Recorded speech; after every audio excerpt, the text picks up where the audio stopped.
Ilara Voss had known fear before, but never like this. She stood in the center of the Thornwood pack hall, her hands pressed against her stomach, as if she could shield the small life inside her from the eyes that surrounded her. The fire in the hearth crackled loudly in the silence, and every face she looked at turned away from her, one by one, until only Alpha Ronan Thorn remained watching her with cold, unreadable eyes. "You will not say his name," Ronan said. It was not a question. Ilara lifted her chin, though her knees were shaking beneath her long skirt. "I cannot say what I do not know."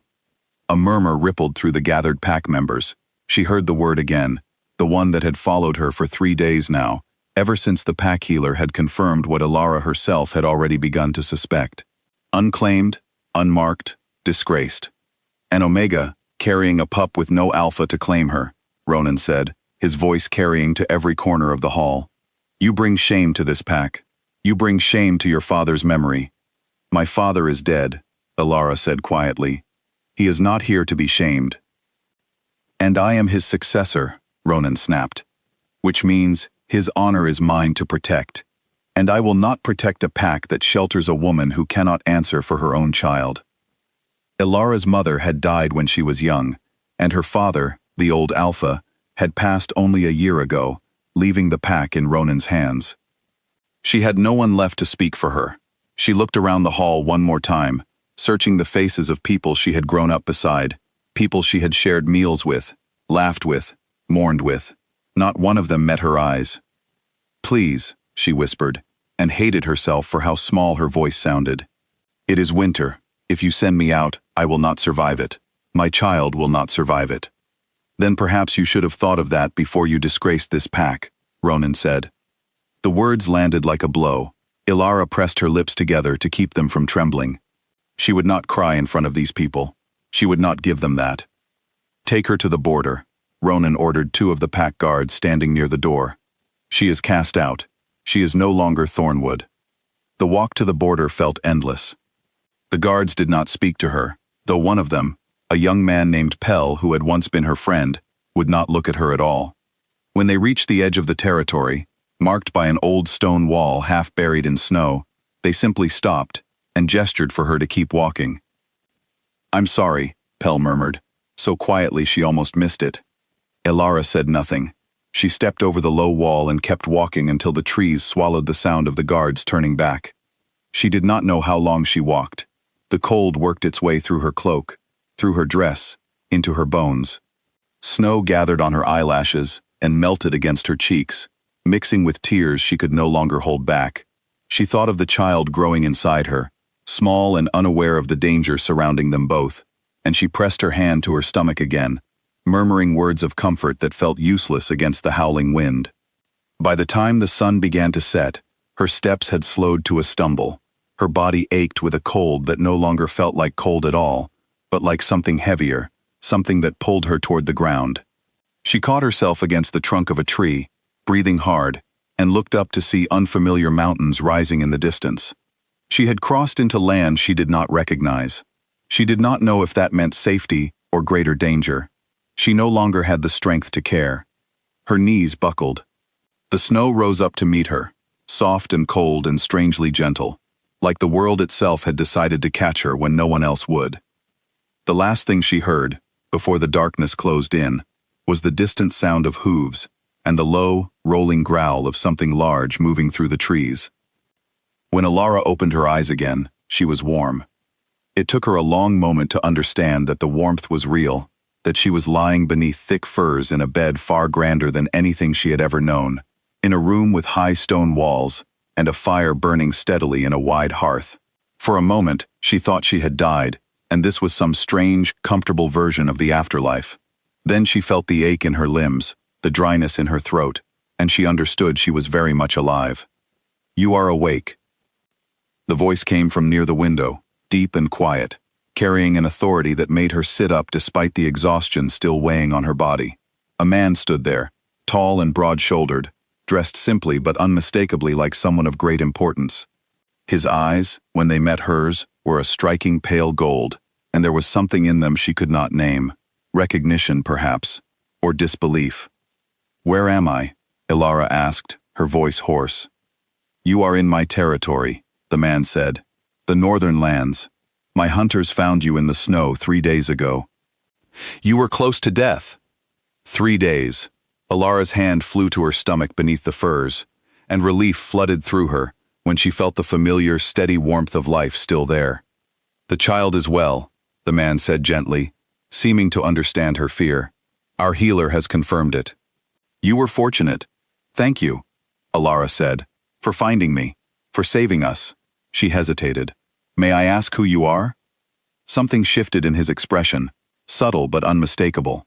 I am Draven Ashgrave, he said, King of the Northern Territories. Alara's breath caught. She had heard of King Draven, even in Thornwood, far to the south. Stories of a solitary ruler who governed with strength and fairness, but who had never taken a mate, who was rumored to be incapable of the bond that defined most alphas' lives. A king who ruled alone, and some said, always would. Your Majesty, she said, struggling to sit up straighter despite her exhaustion, I did not mean to trespass on your lands. I will leave as soon as I am able. You will do no such thing, Draven said, and there was something almost sharp in his tone, though his eyes remained gentle. Not in your condition, not in winter. Alara studied him, confused by the intensity in his gaze. Why would the king concern himself with an exiled Omega and her unclaimed child? Draven was quiet for a long moment. When he finally spoke, his voice was lower, almost unsteady, as if he were admitting something even he found difficult to believe. Because the child is not unclaimed, he said. The child is mine. Alara stared at him, certain she had misheard. That is not possible. I have never, she stopped, the memory rising suddenly, sharp and clear, from months before. The solstice gathering, the masked festival held once a year in neutral territory, where pack lines blurred and identities were hidden beneath decorated masks, where for one night, alphas and omegas from rival packs could meet without the weight of politics between them. She had gone in secret, against her father's wishes, drawn by curiosity and a loneliness she had never spoken aloud. She had met a man there, whose face she never saw clearly, whose voice she had thought of often in the months since, though she told herself it had meant nothing. The solstice, she whispered. Draven's jaw tightened. I did not know your name then. I did not think I would ever see you again. When my hunters brought you in and I caught your scent, I knew immediately. He paused. I have never been able to sense a bond with anyone, Alara, not once, not with anyone I have ever met. Until you. Tears gathered in Alara's eyes, though she could not have said whether they came from relief, disbelief, or the sheer weight of everything she had carried alone for months. My pack cast me out because I could not name the father, because they believed I had disgraced them. They were fools, Draven said, and the anger in his voice was quiet but absolute, and they will answer for what they did to you. You do not need to do anything on my account, Alara said quickly. I do not wish for more trouble. It is not on your account alone, Draven said. It is on the account of my child, and the woman carrying him. That is not trouble. That is duty, and it is mine to carry, gladly. Over the following weeks, Alara began to heal, both in body and in the quiet places inside her that had been bruised by exile. Draven visited her often, and slowly, carefully, they spoke of small things at first, and then of larger ones. She learned that his solitude had not been born of coldness, but of loss. His parents had died when he was young, leaving him to rule before he was ready, and he had built walls around himself that he believed no one could ever cross. She told him of her own losses, of growing up without a mother, of a father who had loved her, but who had left her unprotected in his final years. Neither of them had expected to find understanding in the other. Neither of them had expected, in the depths of a northern winter, to find something that felt, unmistakably, like belonging. When Draven publicly marked her as his mate before the northern court, declaring her child his rightful heir, the news spread swiftly across every territory. Some packs sent congratulations, others sent quiet warnings, wary of the shift in power a new heir might bring. But no message traveled faster or struck harder than the one that reached Thornwood. Alpha Ronan Thorn arrived at the border of the Northern Territories 3 weeks later, flanked by a dozen of his strongest warriors, his expression thunderous. He demanded an audience, insisting that Alara remained, by pack law, the property and responsibility of Thornwood, regardless of what had happened since her exile.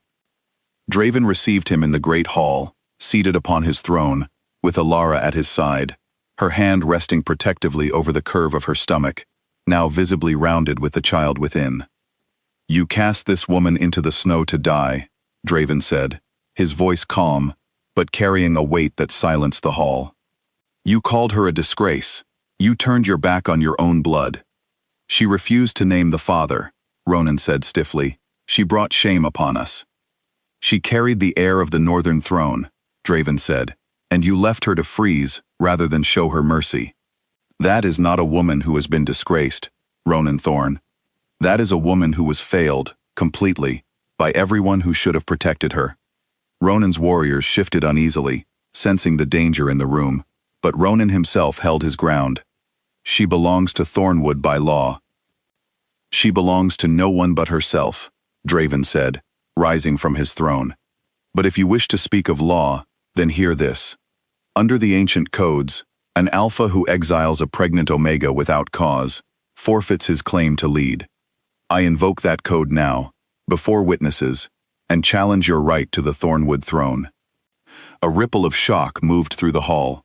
Ronan's face paled, then reddened with fury, but he could not deny the law Draven had invoked, nor could he refuse the challenge without shaming himself further before both packs. The confrontation that followed was swift. Draven's strength, tempered by years of quiet discipline and now fueled by a fierce protectiveness he had never known before meeting Alara, proved more than Ronan could withstand. Within minutes, Ronan knelt, defeated, before the throne of a king he had once dismissed as unworthy of concern. "You will return to Thornwood," Draven said, standing over him, "and you will tell your pack the truth of what happened here. You will tell them that cruelty has consequences, even for those who wear the mantle of Alpha."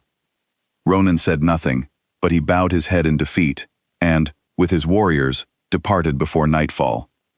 Alara stood at the window of the great hall, long after they had gone, watching the last light fade over the snow-covered mountains.